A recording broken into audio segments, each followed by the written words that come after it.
Live from New Delhi, you're watching DD India Live, India's voice to the world. I'm Abhishek Mahajan. Coming up in the next 30 minutes. High-level multidisciplinary committee to examine causes of the Air India plane crash. Investigators recover black box while search still on for cockpit voice recorder. India orders safety checks on 787 fleet. Iran retaliates with missile attacks on Israel as Tel Aviv aims to wipe out Tehran's nuclear program. US President Donald Trump to attend a National Security Council meeting today. UN Security Council hold emergency session on Iran-Israel situation. Iran accuses US of being complicit. Washington says it was informed but not involved. UN chief says enough escalation, time to stop. US Marines make first temporary detention in Los Angeles as authorities across the country gear up for weekend protest. Troops authorized to detain threats to federal personnel or property.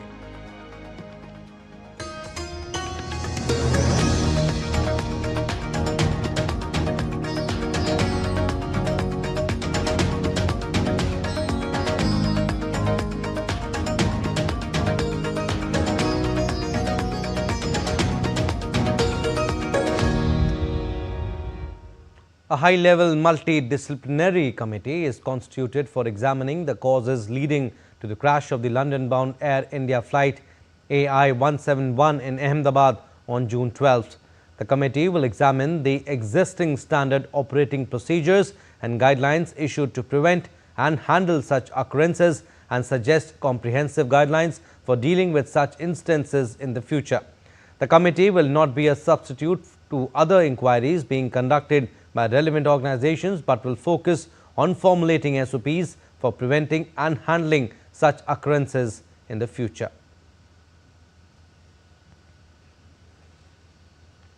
And Prime Minister Modi called the scenes of devastation in Ahmedabad saddening when he inspected the plane crash site in Gujarat's Meghaninagar area. The Indian Prime Minister also met the injured, including the lone survivor of the accident, Ramesh Vishwas Kumar. Meanwhile, authorities recovered the black box of the ill-fated Air India 171 flight. Also, India's civil aviation regulator DGCA ordered safety checks on Air India's 787 fleet. To assess the situation firsthand, Prime Minister Narendra Modi visited the crash site of the London-bound Air India flight, which crashed near the Ahmedabad airport.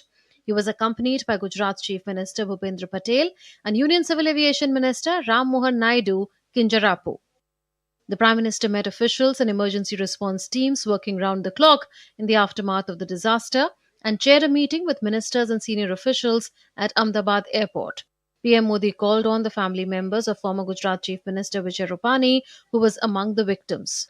Expressing solidarity with the affected families, PM Modi also met the injured, including the lone survivor, and assured them of the nation's unwavering support during this difficult time.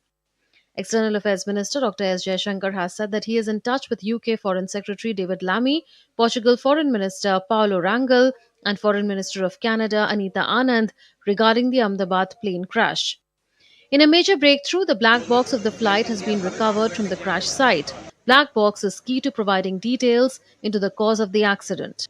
Meanwhile, the Directorate General of Civil Aviation has issued directives to Air India to carry out additional maintenance actions on Boeing 787 8x9 aircraft equipped with Gen X engines with immediate effect. The formal probe into the accident is being led by the Aircraft Accident Investigation Bureau. Authorities have been carrying out DNA tests to confirm the identity of the deceased. Around 700 personnel of the paramilitary forces and 6 teams of the National Disaster Response Force or the NDRF are at the crash site since the incident took place. They are working alongside the local administration to recover the bodies. At least 241 people on board were killed after a London-bound Air India flight crashed near the Ahmedabad airport on Thursday in one of India's worst aviation disasters. The plane crashed into a medical college hostel during lunch hour. Bureau Report, DD India. And External Affairs Minister Dr. S. Jaishankar concluded his official visit to France and Belgium on Saturday. On Saturday, he attended the Raisina Mediterranean 2025 ministerial session in Marseille. Dr. Jaishankar spoke about India's strong interest in the Mediterranean region and the importance of partnerships driven by trade and people-to-people ties. He also highlighted India's deepening strategic engagement with Europe, particularly France, guided by deeper convergences and shared interest. Earlier in France, External Affairs Minister Dr. S. Jaishankar held talks with his counterpart Jean-Noël Barrot in Marseille. Dr. Jaishankar welcomed France's strong condemnation of terrorism and India's right to defend itself. The two leaders also held productive discussions on bilateral cooperation, including in trade, defense, clean energy, IMEC, culture and people-to-people ties. They also explored new opportunities in technology, AI, cyber and space domains as we look forward to the India-France Year of Innovation 2026.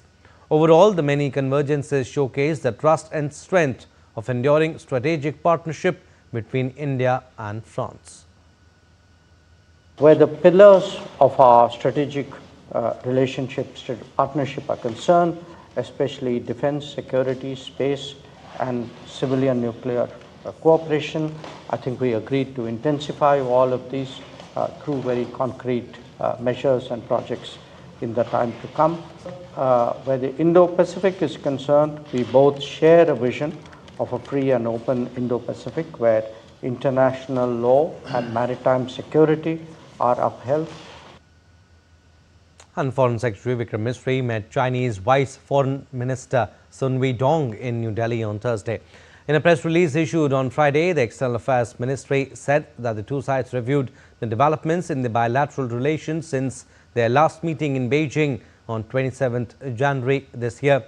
It added that both agreed to continue to stabilize and rebuild ties with priority on people-centric engagements.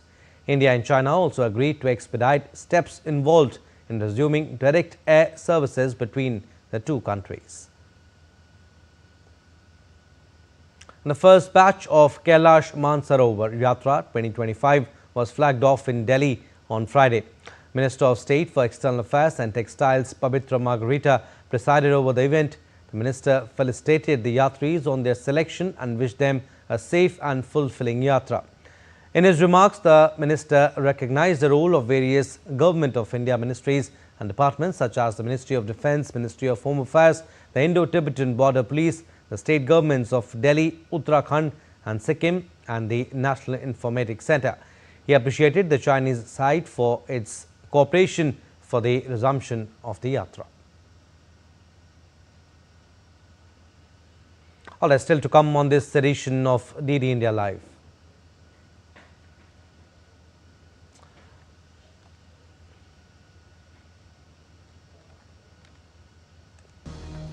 Donald Trump signs executive order to clear way for Nippon-US steel deal. And South Africa inch closer towards victory against Australia, needs 69 runs to win World Test Championship title.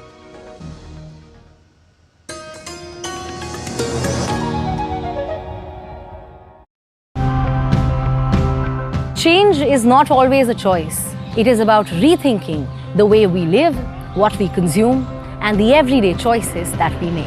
Commercializing something in the form of tourism, it opens up channels of revenue for the local population, right? Your farmers are seeing a boost of people that are coming there. Your retailers, the people who have shops, are now seeing international tourists walk down and buy scents from them. We have been working together to build a model of involving the youth and the children of the village in the restoration efforts in a way that they may find culturally relevant. It needs big actions. It needs things like the deposit returns. It needs bans on certain single-use plastic items. If we all join hands and embrace organic farming, only then can we ensure a healthier future for the next generation.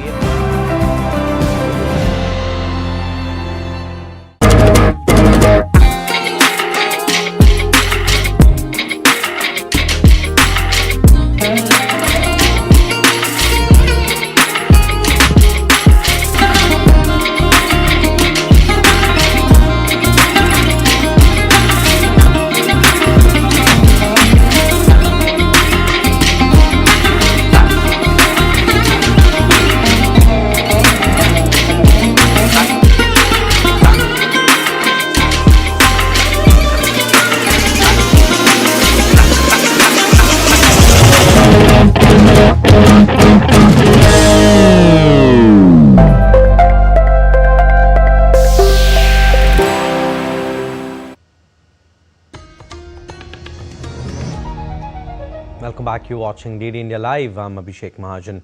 Iran launched retaliatory airstrikes in Jerusalem and Tel Aviv following Israel's biggest ever military strike against Iran in a bid to prevent it from developing a nuclear weapon. Israel's military said Iran fired fewer than 100 missiles and most were intercepted or fell short. The military said its air defense systems were operating, seeking to intercept Iranian missiles. The U.S. military helped shoot down Iranian missiles headed for Israel. It said rescue teams were operating at a number of locations across the country where fallen projectiles were reported. The Israeli strikes on Iran throughout the day and the Iranian retaliation raised fears of a broader regional conflict. Israel blasted Iran's huge Natanz underground nuclear site and killed its top military commanders. Iran says its nuclear program is only for peaceful purposes. Iran's supreme leader Ayatollah Ali Khamenei accused Israel of starting a war. A senior Iranian official said nowhere in Israel would be safe and revenge would be painful. Israeli Prime Minister Benjamin Netanyahu addressed the Iranian people directly on Friday, declaring that Israel's ongoing military campaign, dubbed Operation Rising Lion, is not only aimed at neutralizing Iran's nuclear and missile capabilities, but also at supporting the Iranian people's aspirations for freedom. Tonight I wish to speak to you, the proud people of Iran. We're in the midst of one of the greatest military operations in history, Operation Rising Lion. The Islamic regime, which has oppressed you for nearly 50 years, threatens to destroy my country, the State of Israel. The objective of Israel's military operation is to remove this threat, both the nuclear threat and the ballistic missile threat to Israel. And as we achieve our objectives, we're also clearing the path for you to achieve your objective, which is freedom. In the past 24 hours, we've taken out top military commanders, senior nuclear scientists, the Islamic regime's most significant enrichment facility, and a large portion of its ballistic missile arsenal. More is on the way. And U.S. President Donald Trump said it was not too late for Tehran to halt the Israeli bombing campaign by reaching a deal on its nuclear program. While an exceptional meeting of the UN Nuclear Watchdog's Board of Governors will be held to discuss Israel's strikes on Iran, Tehran had been engaged in talks with the Trump administration on a deal to curb its nuclear program to replace one that Trump abandoned in 2018. Tehran rejected the last U.S. offer. A sixth round of U.S.-Iran talks had been scheduled to take place in Oman on Sunday, but it was unclear whether it would go ahead. Meanwhile, Iran accused the United States of being complicit in Israel's attacks on the Islamic Republic at the United Nations Security Council. Denying the claims, Washington told Tehran that it would be wise to negotiate over its nuclear program. Iranian Ambassador Amir Said Iravani accused Israel of seeking to kill diplomacy, to sabotage negotiations and to drag the region into a wider conflict. Earlier today, Israel continued its act of aggression against Iran, once again targeting multiple civilian and military sites across several Iranian cities. These deliberate and systematic killings were not only illegal but inhuman, a chilling display of calculated aggression. These atrocities constitute clear act of state terrorism and flagrant violation of international law.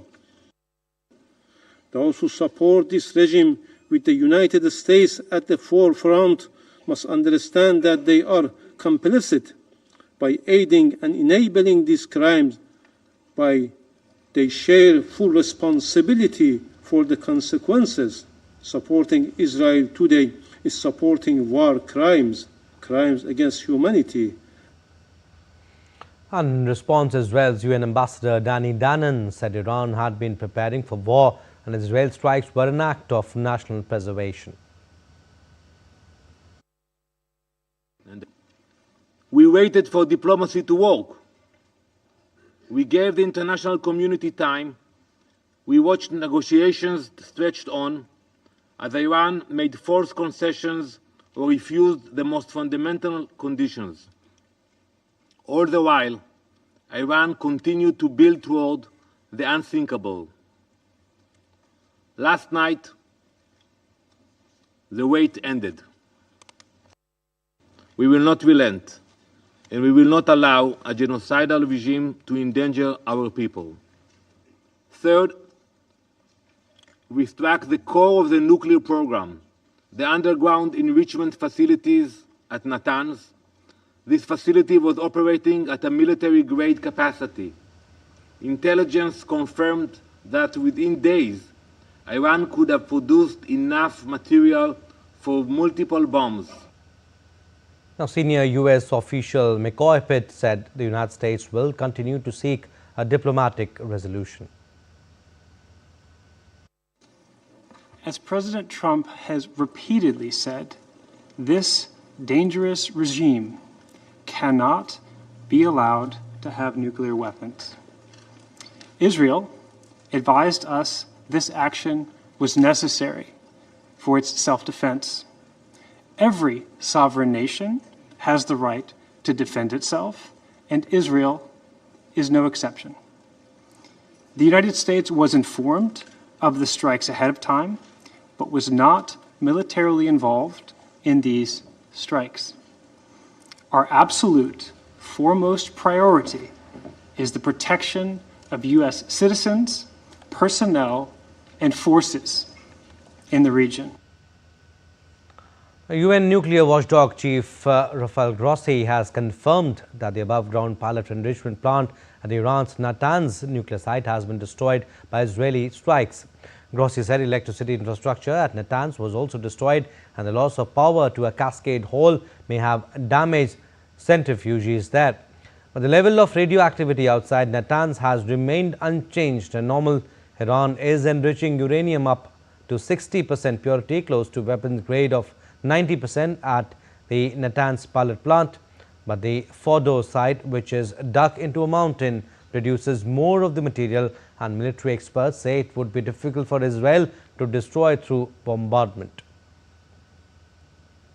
I have to inform that at this moment we do not have enough information beyond indicating that military activity has been taken place around these facilities as well, which initially had not, I repeat, had not been part of the military operation. But now there is enough information for me to say to you that these facilities are also concerned. Leaders and government representatives from several countries and regions took to social media to call for restraint to both sides. Among those expressing their concern over the situation were United Nations Secretary General Antonio Guterres and European leaders Ursula von der Leyen and Kaja Kallas, while Turkey, Malaysia and Pakistan condemned Israeli strikes on Iran.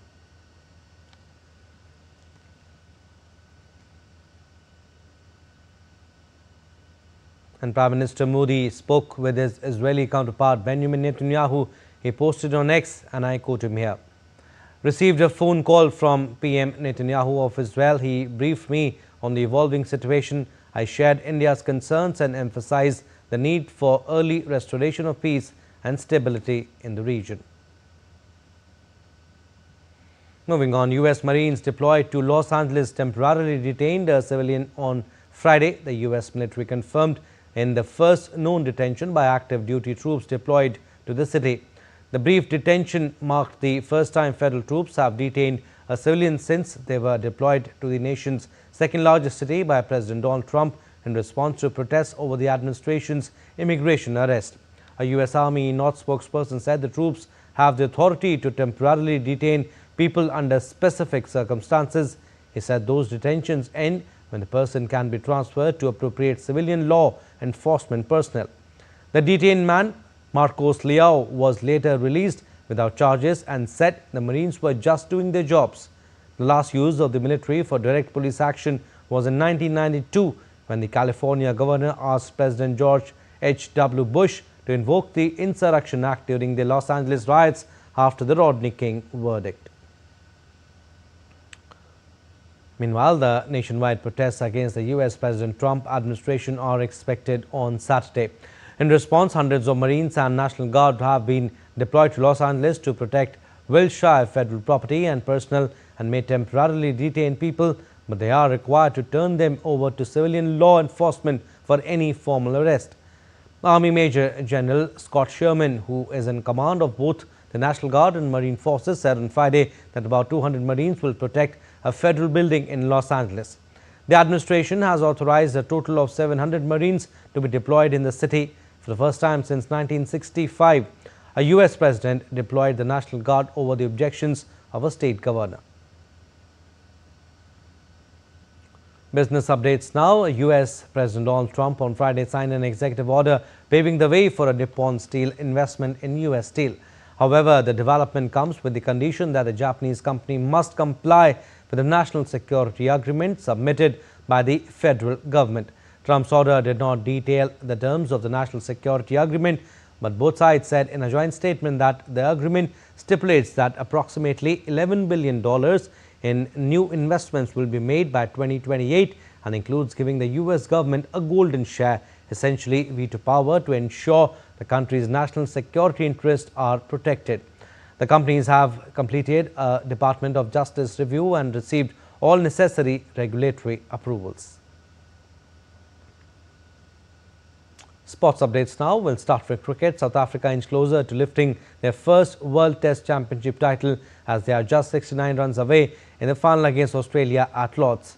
South Africa opener Aiden Markram recovered from a first innings duck to slam a glorious century, while captain Temba Bavuma fought through injury to stay unbeaten on 65 at stumps on day 3. The Proteas were in desperate need of a good solid start, and Markram brilliantly stepped up as he smashed his 8th Test run. South Africa reached 213 for 2 and needs 69 runs to chase down the target of 282 and clinch their first WTC title. Earlier on day 3, Mitchell Starc put up a gritty knock of 58 to help Australia set a challenging target. And the Indian women's hockey team is set to kick off the second and final leg of the FIH Pro League against Australia in London on Saturday. They'll face Australia, Argentina, Belgium and China in the European leg. After the London matches on Saturday and Sunday, the Indian team will head to Antwerp to face Belgium on June 21st and 22nd, followed by their final 2 matches against China in Berlin on June 28th and 29th. Meanwhile, the Indian men's hockey team will face Australia in Antwerp on June 14 and 15. Ranked 5th with 15 points, the team is looking to bounce back against Australia and gain crucial points to stay in contention for the top 3 positions. And India have been placed in Pool C alongside Germany, Ireland and Namibia for the upcoming FIH Women's Junior World Cup after the draw was announced in Chile capital city Santiago. This year marks a significant expansion for the tournament with 24 teams participating for the first time. The teams have been divided into 6 pools of 4. The 11th edition of the tournament will be staged from 1st to 13th December in Santiago. India's best performance in the tournament came in 2013 where they clinched the bronze medal in Germany. And the Indian MGD1 chess team led by Arjun Erigesi clinched the World Rapid title at the 3rd edition of the FIDE World Rapid and Blitz Team Championship on Friday. MGD1 defeated Malcolm's mates by 3.5 and 2.5 in the final round to clinch the tournament. The team included Arjun Erigesi, Pentala Harikrishna, Leon Luke Mendonca, Pranav V and Athar P. Tayade. Erigesi, Pranav and Tayade delivered crucial victories to secure the title after an intense day marked by a neck-to-neck contest with Hexamine chess team featuring Levon Aronian, Vidit Gujrati and Divya Deshmukh. Team Hexamine ultimately finished just 1 match point behind MGD1, while Vishwanath Anand's team Freedom claimed 3rd place with 17 match points. Well, that's all we have in this edition of DD India Live, but do let us know your thoughts on the news of the day. For those on the go, you can get all the latest news and updates from India and across the world on DD India mobile app. The app is available on both Android and iOS platforms. Scan the QR code on the screen to download now. And we'll be back with more news as it breaks here on DD India. I'm Abhishek Mahajan. From all of us here in Delhi, thanks for watching DD India Live.